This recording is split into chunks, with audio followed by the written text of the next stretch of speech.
مساء الورد والياسمين والسعادة عليكم. بعمل حشوة مشبوس اللحم النهاردة عرفة، كل سنة وانتم طيبين. طبعا البصل بدون اي دهون لحد ما يطلع السوائل اللي فيه، وبعدين احط شوية زيت بس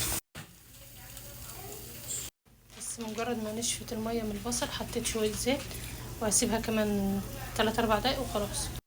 البصل غسلت الكشمش وبضيفه عليه، واضيف البهارات ملح وفلفل اسود وشوية لومي اسود وبس.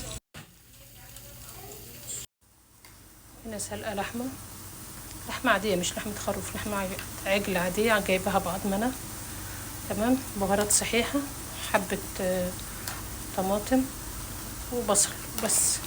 هشيلها دلوقتي احمرها واكبس الرز في المرق في الشوربة يعني. بشيل كل البهارات من المية من المرق عشان تبقى الشوربة صافية. وادي الشوربة يا جماعة. هنبدأ نحط الرز. طبعا عدلت الملح وحطيت حبة ماجي واحدة بس، دي الباكت كامل يعني، حبة الماجي كاملة اللي فيها مكعبين بس.